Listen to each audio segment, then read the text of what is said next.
Chairman People's Party Bilawal Bhutto ने कहा कि अक़वाम मुत्तहिदा से भी करारदाद मंजूर करा लें। इलेक्शन 8 फरवरी को ही होंगे। 3 या 4 सेनेटर की बात अहम है या चीफ जस्टिस की कि इंतखाबात 8 फरवरी को पत्थर पर लकीर हैं। आप सब तैयारी पकड़ें। साबिक चेयरमैन PTI का एक ही मकसद है, मैं खेलूंगा ना किसी को खेलने दूंगा। खेलने का मतलब जमहूरियत नहीं।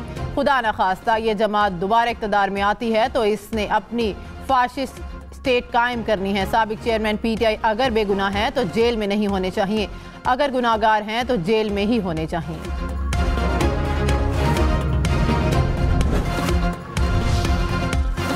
क्या जुल्फ़िकार भुट्टो की सजाए मौत के फैसले में सुप्रीम कोर्ट कसूरवार है या फिर प्रोसिक्यूशन और उस वक्त का martial law administrator?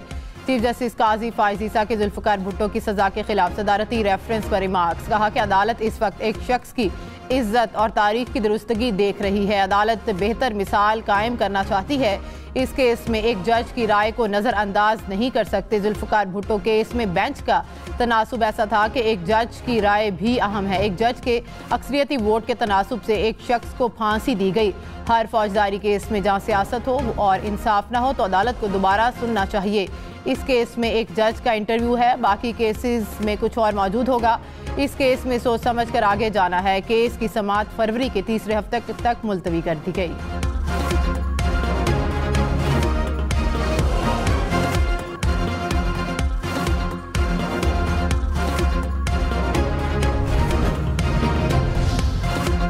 Zulfikar Bhutto case में नज़रसानी का दायरा इख्तियार इस्तेमाल हो चुका। अब क्या तरीक़ाकार बचा है कि इस अदालत का दायरा इख्तियार हो? जस्टिस मंसूर अली शाह के केस के काबिल समाअत होने पर सवाल। कहा कि क्या हम इंटरव्यू से मुतल्लिका लोगों को बुलाकर इंक्वायरी शुरू करें? इसमें वाहिद नुक्ता यही है कि इस वक्त अदलिया आज़ाद नहीं थी। हम कैसे इस मश्क में पढ़ें कि बेंच आज़ाद नहीं था? जैसे याया अफरीदी ने कहा कि एक जज के इंटरव्यू से पूरी अदालत के बारे में तारसुद नहीं दिया जा सकता कि तब अदलिया आज़ाद नहीं थी। जस्टिस मोहम्मद अली मजहर ने इस्तफसार किया कि इस केस में अदालत ने कोई फैसला किया तो क्या अपने हर फैसले पर यही करना होगा?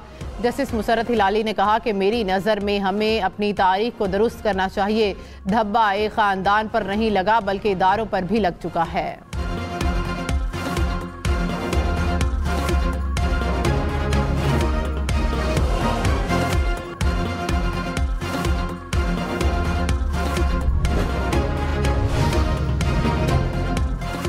साबिक वज़ीर आज़म नवाज शरीफ को इलेक्शन लड़ने की इजाज़त मिलेगी या नहीं? हल्का NA 130 लाहौर से कागजात नामजदगी पर एतराज़ पर फैसला महफूज। हल्का NA 15 मानसरा से कागजात नामजदगी की मंजूरी के खिलाफ अपील का फैसला कल तक मौखिर। एपलेट ट्रिब्यूनल्स को ताहयात नहली से मुतल्लिक केस के फैसले का इंतजार।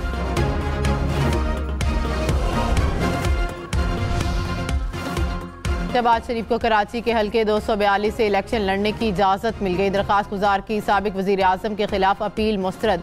अख्तर मेंगल को इलेक्शन ट्रिब्यूनल ने 3 हल्कों से इलेक्शन लड़ने की इजाज़त दे दी। खुजदार और कल्लात से कागजात नामजदगी मंजूर। नवाबजादा जमाल रईसानी को इलेक्शन लड़ने की इजाज़त ना मिली।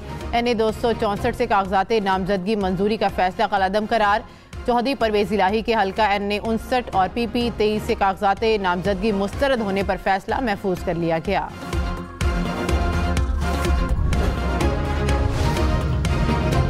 जुल्फ़िकार मिर्ज़ा, उनकी अहलिया फहमीदा मिर्ज़ा और दोनों बेटे इंतखाबात की दौड़ से बाहर। सिंध हाई कोर्ट के एपलेट ट्रिब्यूनल ने कागजात नामजदगी मुस्तरद किए जाने के खिलाफ अपीलें मुस्तरद कर दी।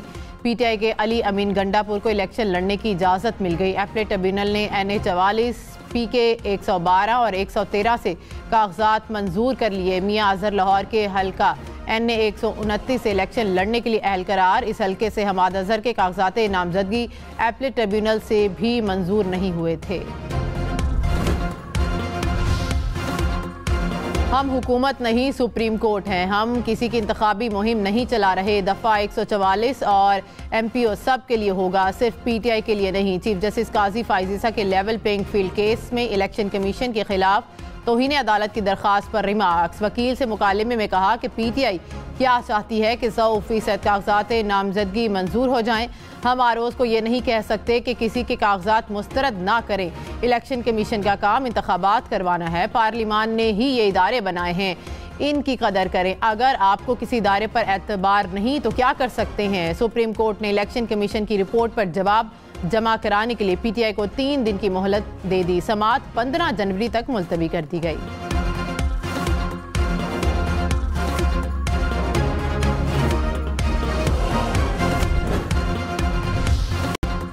लेवल प्लेइंग फील्ड केस की समाअत के दौरान सुप्रीम कोर्ट ने बल्ले के निशान से मुतल्लिक केस में दरखास्त गुजार हामिद खान को बुला लिया। पीटीआई के वकील शुएब शाहीन ने अदालत से दरखास्त की कि आज ही केस समाअत के लिए मुकर्रर करके सुना जाए। चीफ जस्टिस काजी फाइज ईसा ने इस्तफसार किया कि हामिद खान कहाँ हैं, उन्हें बुलाएं। अगर आप उठकर कमरे अदालत आने की जहमत नहीं करेंगे तो हम क्या करें।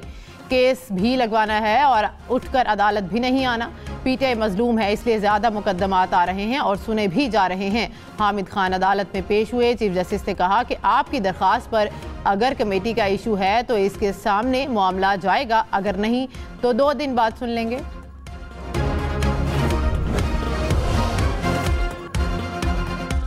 पीटीआई के इंतखाबी निशान से मुतल्लिक दरखास्त पेशावर हाई कोर्ट में कल समाअत के लिए मुकर्रर। इलेक्शन कमीशन के फैसले के खिलाफ जस्टिस एजाज अनवर और जस्टिस अरशद अली पर मुश्तमिल डिविजनल बेंच समाअत करेगा।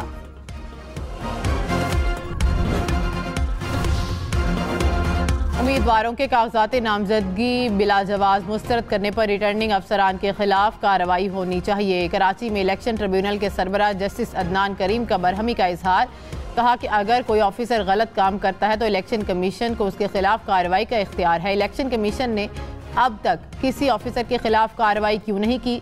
बज़ाहिर गैर ज़रूरी मालूमात को बुनियाद बनाकर उम्मीदवारों के कागजात नामजदगी मुस्तरद किए गए।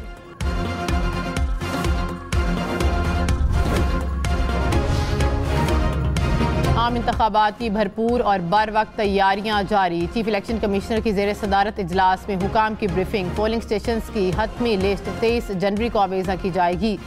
IT विंग ने रिजल्ट की तैयारी से मुतल्लिक ब्रीफिंग दी।